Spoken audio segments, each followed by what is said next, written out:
This is Mike Tatarsky, host of the Vietnam Weekly podcast and author of the Vietnam Weekly newsletter, coming to you from Ho Chi Minh City.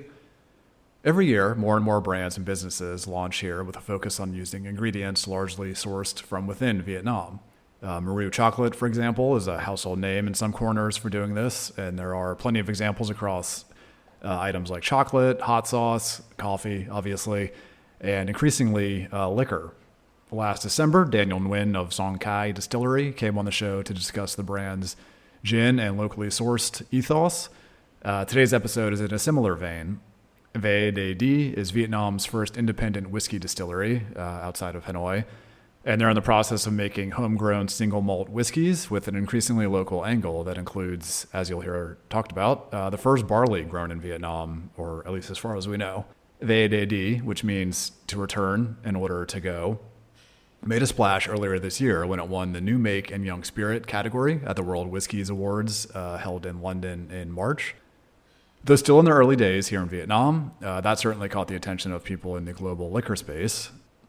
Today's guest is Michael Rosen, the principal founder of VAD. We discussed his company's background and why he pursued making whiskey, what single malt even means, which I did not know, the response to building a Vietnamese whiskey brand and the growing prominence of brands from other non-traditional markets like Taiwan, the biggest surprises, both good and bad so far, the process of using local ingredients, and the recent global award mentioned earlier, and much more. As always, if you have any comments, feedback, or guest ideas, get in touch at matatarsky@gmail.com.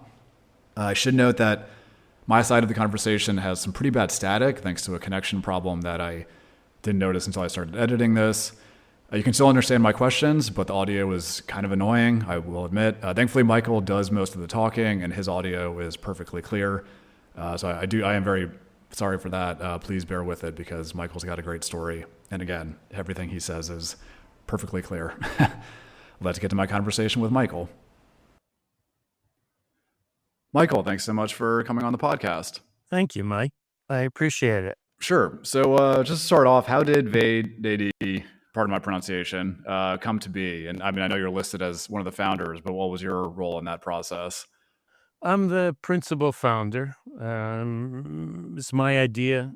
I was the sole investor for quite a while and still the principal investor. So I'm the founder or principal founder. And I wanted to make whiskey, and I lived in Vietnam, and I live in Vietnam. And I'm not getting much younger, so I thought the time was now. So I started a whiskey distillery. Did you have any background in like the alcohol industry or anything like that? None whatsoever. Okay. If I did, I probably wouldn't do this. I said to a friend the other day, I was giving a high school graduation talk. It's not in Hanoi. It's not that often that a booze person gets invited to pontificate wisdom to a bunch of high school graduates who aren't listening, but I did, and thought the speech was stunningly good, and I think probably nobody listened. But afterwards, a friend asked me how business was going. I said it's awfully hard, and he's an entrepreneur, very successful, and he said it's the case in every business you start. You think it's going to be easy, and it never is. But we've created a pretty stunning distillery in Hanoi, and I'm very proud of it. So, yeah, I mean, we'll get into some of you mentioned challenges. We'll get into some of that and some of the good stuff as well. But I mean, so did you just were a fan of whiskey personally and wanted to make it, or why did that idea strike you? That's it's a it's a good question, and to me, maybe even the answer is very interesting. I'm older. I'm 69. As I said to the 18-year-olds graduating, I'm older. I'm not sure I'm yet old because Warren Buffett's 20 years older than me, and a whole bunch of American presidents now. But Yes. I am older, and when I was younger, I was academic. I'm American, and I was going to Europe pretty often for conferences because my work was studied and actually still is in Europe. And the old professors who are probably about 35, because I was 27, maybe 35 to 40, they were drinking single malt. I had never heard of single malt, and I was captivated by it. And I always thought I wanted to do whiskey. I wanted the craft of it, the poetry, the magic of it. And it came to the point here where if I didn't start, it just wasn't going to happen in my lifetime. So that's it. And I guess we could get into a little bit of the nitty gritty of whiskey, which I will admit I'm far from, not even close to an expert on. I do enjoy the occasional whiskey drink. What does single malt mean when it comes to whiskey? Okay. So, uh, probably a lot different than most people think, given the marketing, but and maybe it shouldn't mean as much as it does, but barley, there's different types of malted grain, but remember when you were a kid, maybe at least when I was a kid, we had malted drinks, shakes. So frankly, I have no idea what those are, but when the grain is malted, it means that the grain starts to sprout, and if it kept going, it would turn into barley fields or whatever grain you're malting. Um, but the end part of it is that it's kilned, it's heated, and but just with barley and with some other grains, when it starts to sprout, it sets in line a range of chemical reactions that I have absolutely no idea of what they are, as I'm the business person and not the distiller. But whatever they are, it allows fermentation to occur between the yeast and the grain without adding enzymes. And so single malt means malted grain that's used in one distillery in making a spirit. And a single malt has to be 100% malted grain. So you're not going to use 50% corn and malted and 50% corn that isn't, or the same with barley. It has to be 100% malted and it has to come from one distillery. A misnomer. People seem to think by and large that single malt means single barrel or single cask, but it doesn't. It could be thousands or tens of thousands of casks from one distillery that your master blender or your master distiller is making your bottled spirit from. Does that make sense, or am I going too fast? No, no, no. I think that makes sense. A good explanation, without getting too into the weeds. So, how did when you came up with this idea? In as you said, you live in Vietnam. Obviously, not a traditional producer of whiskey or producer at all. I mean, certainly as an American, I think of whiskey as Tennessee and kind of the Appalachian area, I suppose. Thanks to Jack Daniels. Sure, Obviously, I know there's other sure. areas in the world where it's produced, but how did people kind of react when you first started talking about this here? Oh, it's still going on. It's an adventure, and there's there's the people use these terms, the cutting edge versus the bleeding edge, being too early. When people think whiskey in Vietnam, and a lot of people do think whiskey, they probably don't think of the American bourbons, although they've heard of them.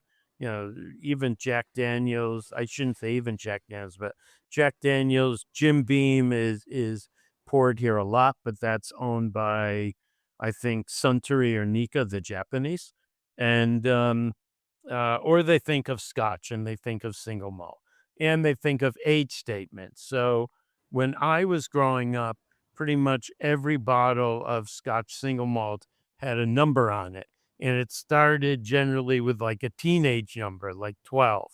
Maybe that's preteen, or 15 or 18-year-old, or even, 20, 25-year-old, 30-year-old.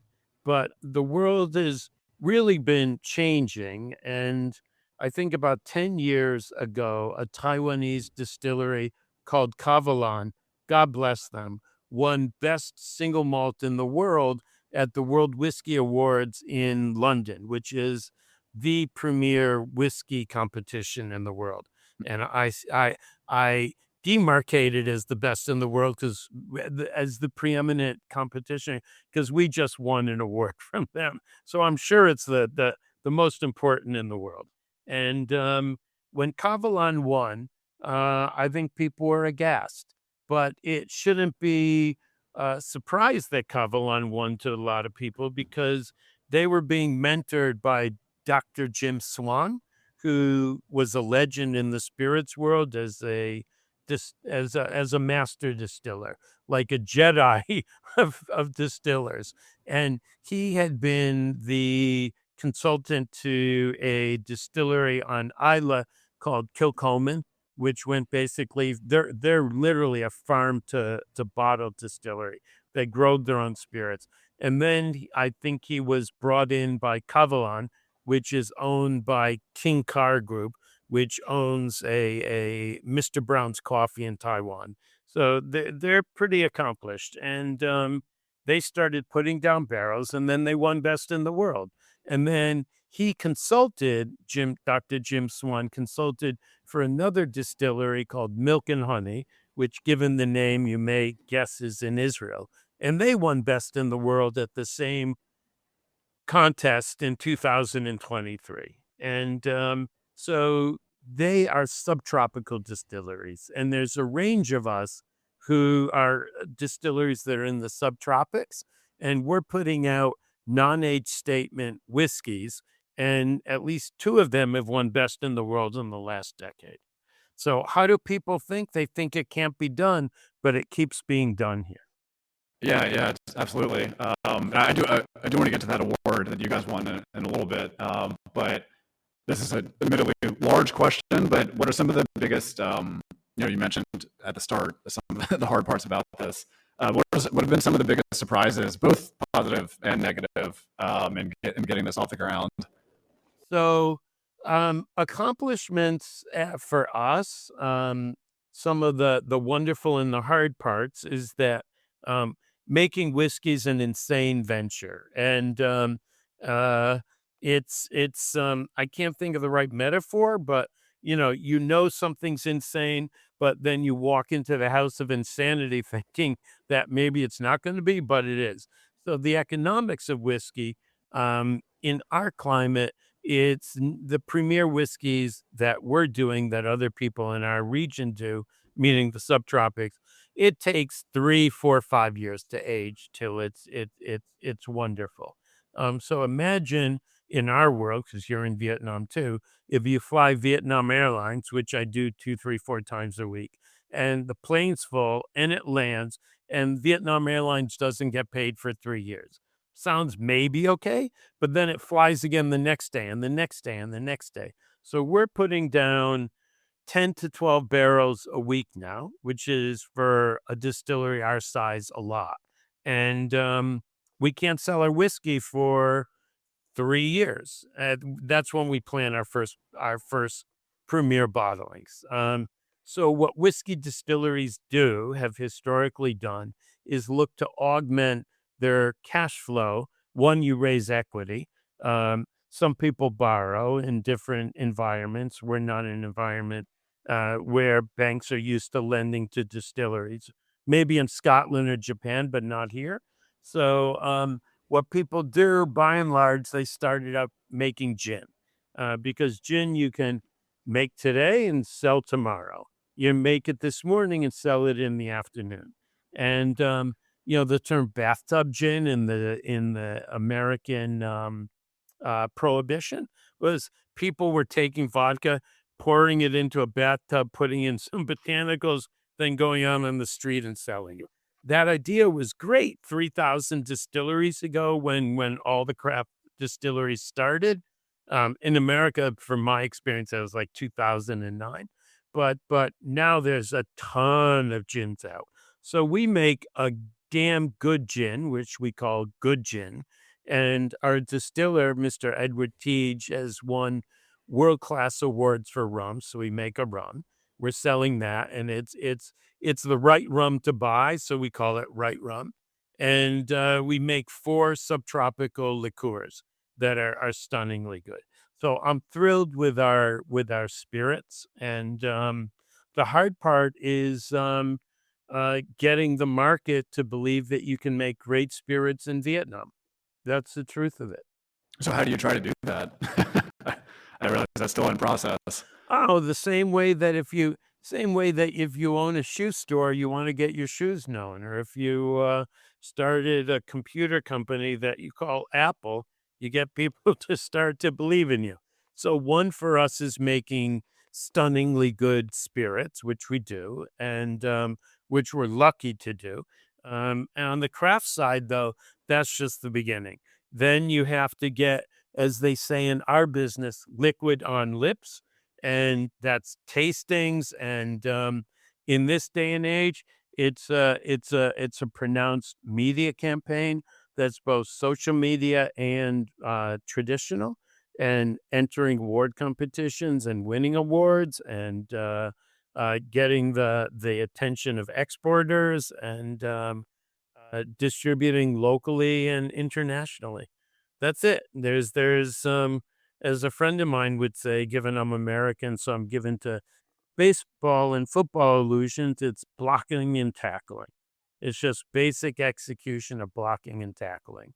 And but but for us with whiskey, I'm going further than you asked, but we have introduced a whiskey that we call Distiller's Choice, and we say it's aged to perfection in Vietnam.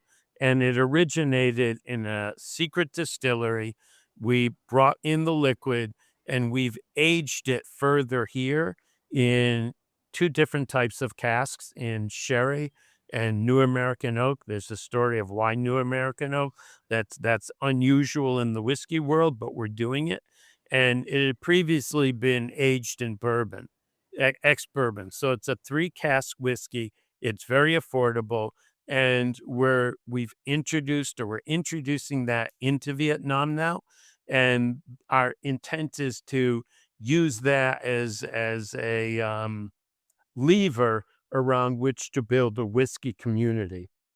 We have 2 years to wait, 2027, until our own premier whiskey's ready.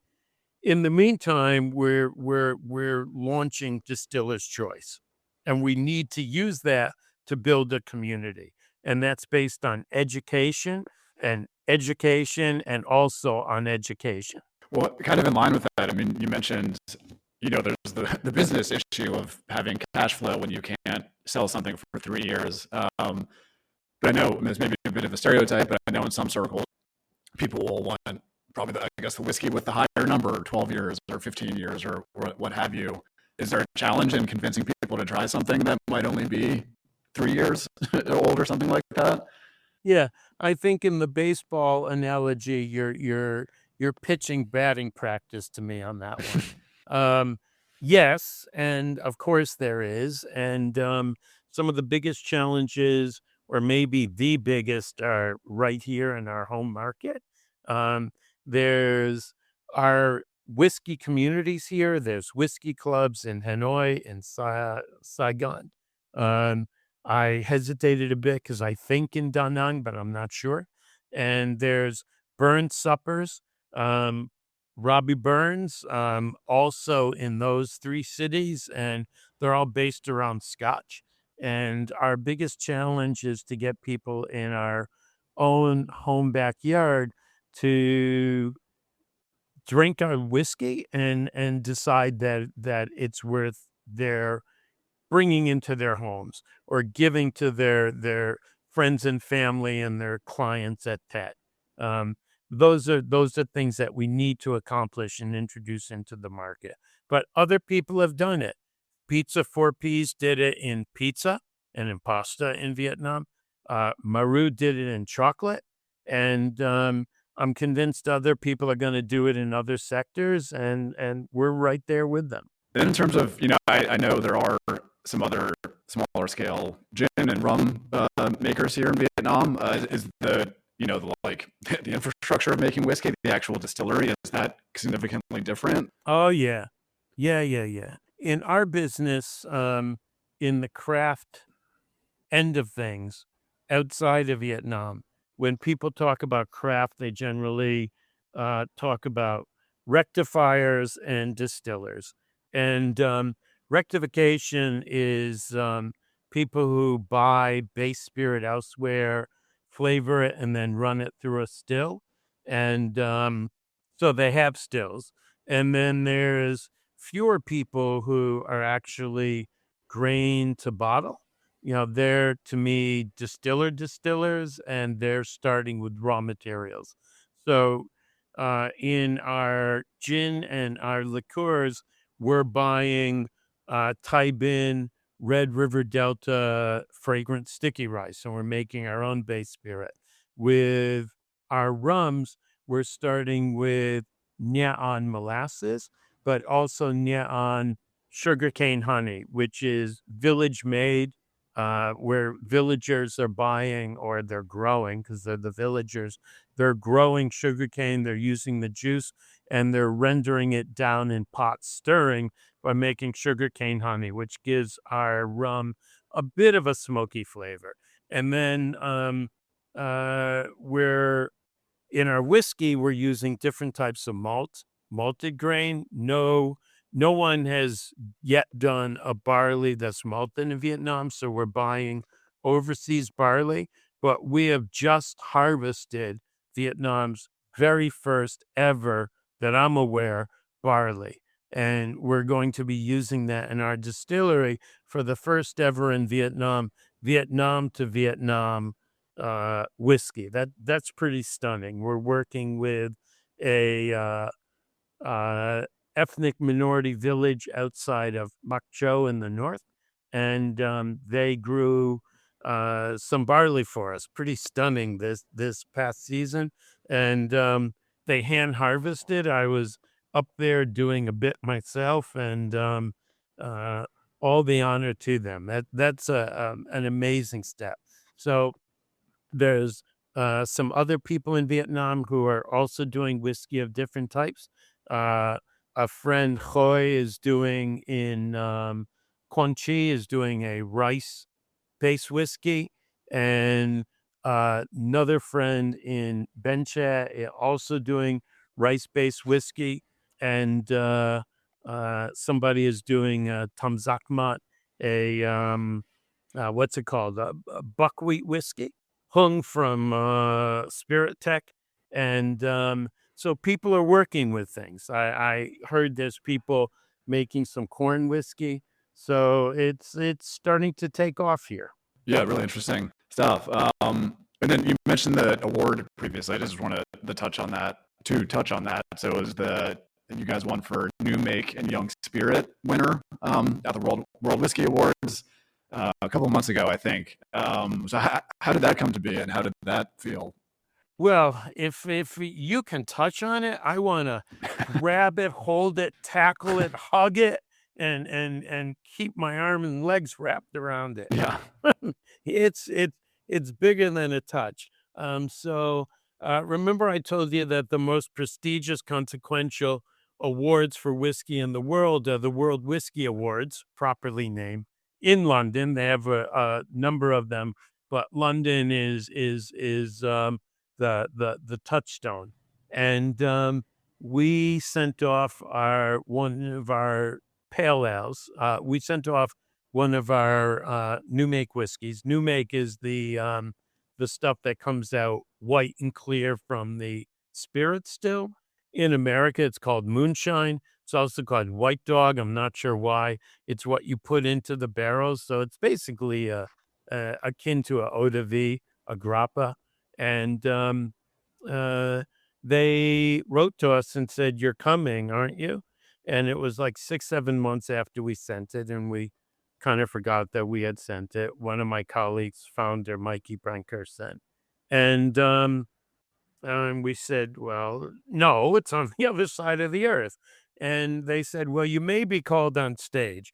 And we said, "Well, could you tell us what that means?" And they said, "No, it's we can't." And but then we basically got the idea that we really should be there. And out of a pretty extensive competition, standing among giants in the whiskey world, we were awarded best in the world. And that's humbling. and quite meaningful to us, beyond quite meaningful. And it should be something of pride, not just to the spirit industry in Vietnam, but to any aspect of craft in this country, that one of us has been recognized in my understanding for the very first time as best in the world. We won golds before, we won high levels before for other spirits, including for this, but never a best in the world. And it's humbling, and something that we're proud of. Yeah, I mean, with good reason.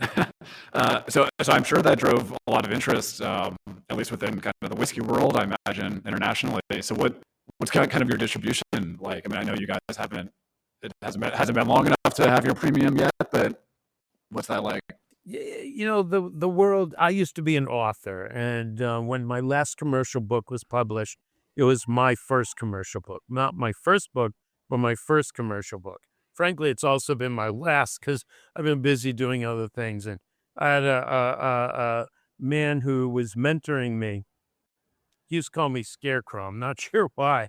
And he said something like, "Scarecrow, it's a busy highway there. And if you're gonna get on, and people are going fast and they don't need you. So if you're gonna get on and cruise with the rest, you gotta like put your pedal to the metal, and get up on the highway and run or drive." And what he meant is that, the world doesn't need another book. And in truth, the world doesn't need another whiskey. So what this did is it opens the door to us into a room that we didn't have access to before, but that room is filled with lots and lots of other companies that have accomplished, frankly, much more than we have, because they've been selling their finished whiskey, and we're just getting our finished whiskey ready.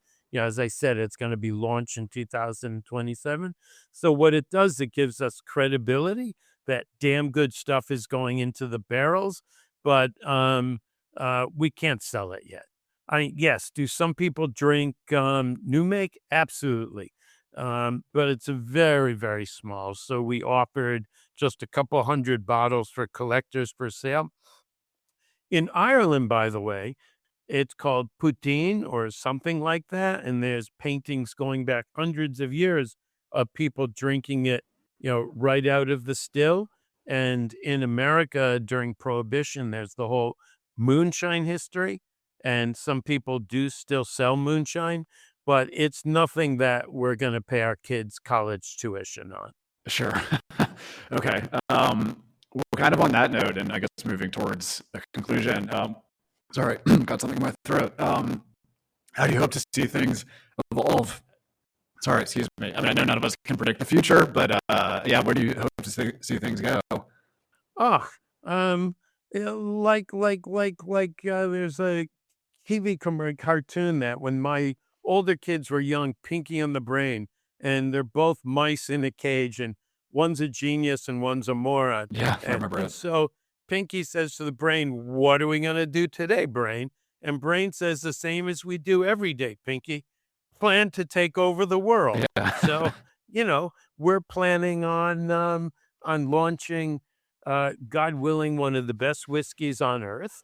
And I don't say the best, but one of the best, that we could join the ranks of really the distinguished distilleries, the craft distilleries, and make ourselves proud for what we're spending years and years making, and keep making our gin and our rum. And I mentioned Maru before, and you're in Vietnam, so Maru chocolate. We do a stunningly good creme de cacao with them, which is exported into the U.S. We do a triple sec with Kamsine Hazang oranges.